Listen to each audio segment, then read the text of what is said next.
What's up, everybody? It's your favorite set of arms, favorite nerd, and today we are looking at the Magic Square, Deadend, and Dragstrip. This will finish off the set. We'll do the combine mode next, or we'll have already put the combine mode video out, and then we'll do this next. Hard to say, really. Really comes down to me and my logistics. Of course, this is sent to me from Robert D. Of course it is. And he actually sent me a couple other goodies along with it, so we will get to all of that. But in order to do any of that, we got to start with these guys, and in order to start with them, we have to start with accessories.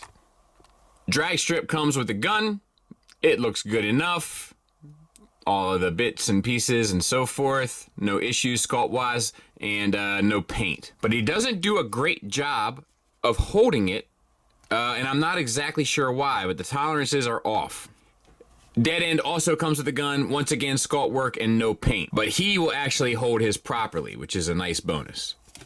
Deadend comes with two spoiler pieces that are like parts forming, I guess, for lack of a better term. They're just the burgundy plastic, and they'll plug into the back of the vehicle, and you can kind of line them both up. They also come with what is seemingly Minosaur pieces, and we'll obviously cover that when we get there.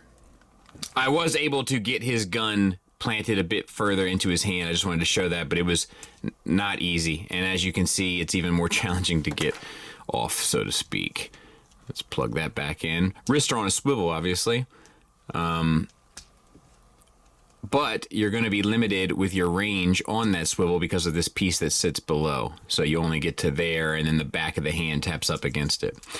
All right, so then let's move on to the head once again, so to speak. So we have the blue paint on the face, as well as the red paint on the visor, and the purple metallic paint. Really well done. Really sharp. Dig it an awful lot. Then we have the head itself, which is on a ball peg, which isn't necessarily common for Magic Square, to be fair. But you can get it, as a result, all the way up and left, right, and a little bit down even. So pretty solid work. Then we have the shoulders.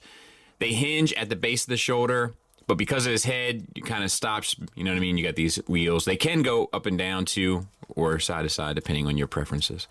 And then you get the 360 around. We have a bicep swivel at the single hinged elbow that gets you 90 degrees, and then we already talked about the wrist. Back out a bit.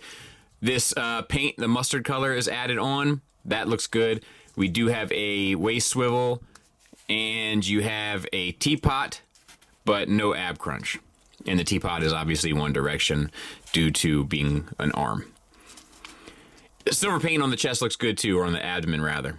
We have T-jointed ball joints for hips. That gets you the full Van Damme. That gets you the full Monty. We got a thigh swivel in there.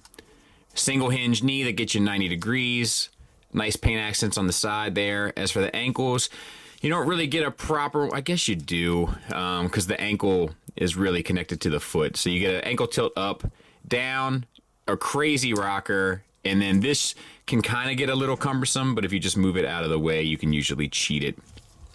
And the paint looks nice on the front there too. Silver on the tires looks good. We'll talk about that when we get to alt mode. And it looks pretty good from the back. You know, not hateful. Let's get him transformed. So bring this bit up and over. Cover the face. For the arms, you want to line this up so that the ridge line follows through. Collapse, and then rotate the hand so that you fill in that as well and kind of make it look a little bit more, you know, purposeful in line in regards to a vehicle. So same thing here. Rotate, collapse, and then rotate the hand, and then we'll go ahead and do 180 on the waist as well. Rotate the engine block. I think it's the engine block. I'll be honest with you, I don't really know. Around and around, and get your wheels out of the way so that you can flip up your spoiler relatively easily, and you can put them back. And the only thing we want to do is secure the arm to the side of the body before we collapse.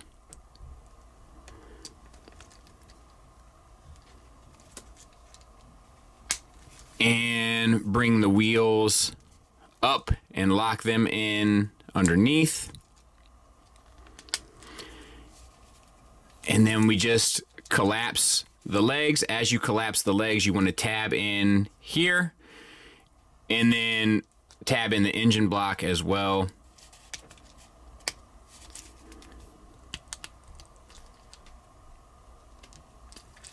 It's giving me a little bit of grief.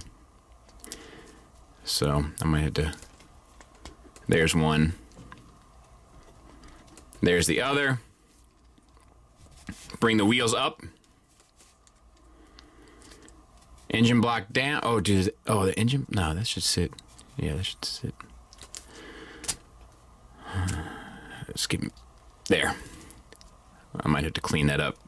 But you can see where those tabs on the engine block sits in between those two pieces. I might try to. It's just a little challenging because it has to work itself around. There's one.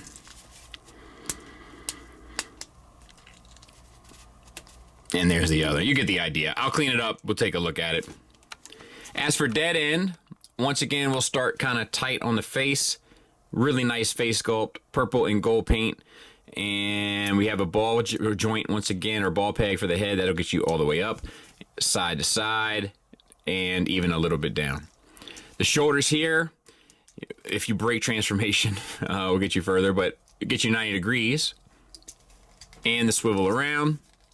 You also get a bicep swivel at the elbow, single hinged elbow joint, and the wrist swivel, and are not really impacted by the sculpt on this one.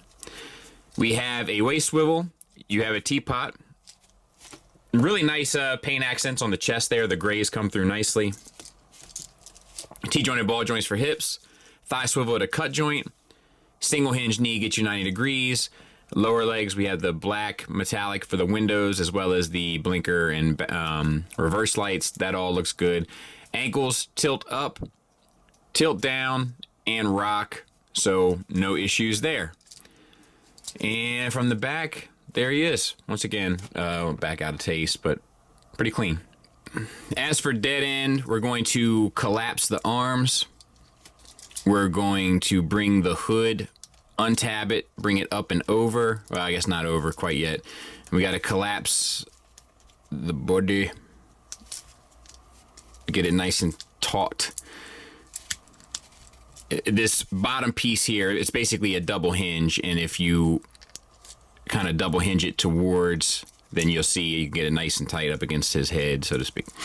This, and then that sits over. Now, unfortunately, this part is kind of a nightmare. So you're going to break the leg into 3 separate pieces. This piece here, this back window, unreal. All right. Now, this has to come up and over. This has to go underneath it. So if you fold the back window down, that'll get it in the right spot, and then fold this over. Then straighten this out because that becomes the roof of the vehicle. Make sure your hands are squared up. This is going to go around the hand, and then that will sit on top. And this will collapse down and actually tab to the inside of that window, and this piece with the wheel on it will fold around to the outside of the vehicle. It's pretty involved, but it's pretty intricate also, and kind of interesting. So same thing, we got to separate this into 3 pieces, right? So the knee and that. Now this has to be able, the foot has to be able to rotate around, and then as you rotate it around, tuck in the back window so that it comes up and over, and then straighten it out, and then swing it around, and then all of that needs to kind of tab together.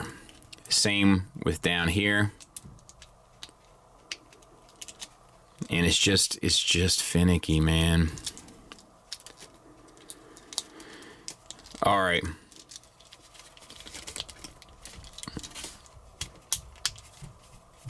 Yeah, I'm not a fan. And then these pieces come up and around to the back, and it all sort of sits together, but obviously I have a lot of cleaning to do here. So we'll look at both vehicles here momentarily.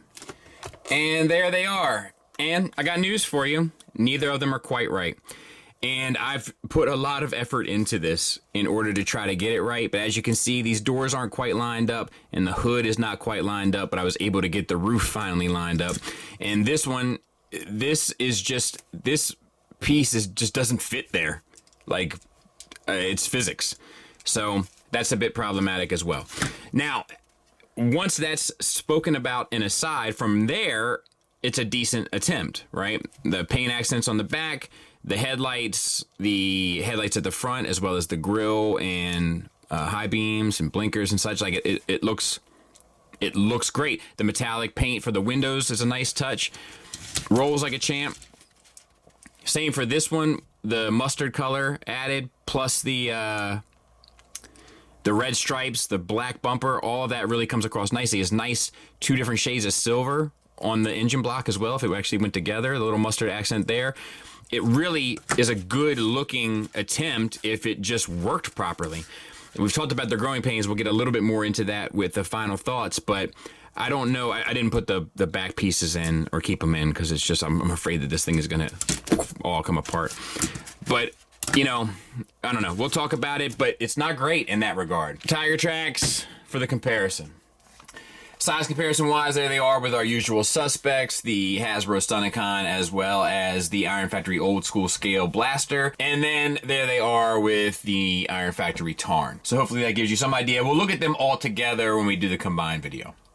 Final thoughts wise, let's start with the negatives, and they are namely tolerance issues all over the place. So we've talked a bit about their growing pains, right? Like they are moving away from the fully like nylon dip plastic, for lack of a better term, and moving on to more of a kind of proper plastic. With that comes some growing pains, but this to me is the most egregious of kind of all of the missteps in regard to switching over. The Shockwave worked better than this. The Breakdown and Wild Rider, in spite of the issues I had with them, still worked better than this, as did the Motormaster. These are the last release, so you would kind of expect a more upward trend, but instead I'm seeing a downward trend, at least in regards to these two. Getting those pieces to fit together on Deadend properly is a chore, but I think ultimately doable. The drag strip requires you to alter it to get it to work, and that's just unacceptable to me when you're talking about price points that these fetch. That's the kind of stuff that we have to say, nope, not good enough, sir. Hate to say it. No, you hate to hear it. Hate to try to fit it, so to speak. But also, I mean, it'll even stuff like the weapons not kind of fitting properly in the hands. There's some pieces that have a hard time staying stuck in even while you're manipulating the action figure element of it. Like there's just tolerance issues here. They've gone from materials issues to a tolerance issue, and I guess that's to be expected, but we need to do better. And I believe they can, but it needs to happen a little faster. Now that the materials are a bit sturdier, the measurements of everything need to be more exact. It's a trade-off. However, in the same breath, that's really my only issue here. Positives wise, they're both pretty well articulated. They're both using pretty interesting, intuitive, and rewarding transformations when it actually fits properly. The materials feel better. The accessories are appropriate. The sculpts are solid. And it has just enough paint accents to make it visually interesting throughout the entire figure. So it's still a recommend from me. Just be aware of the frustrations that are going to come with this set because they are there. Thanks for listening. Thanks for watching. Until next time, take care.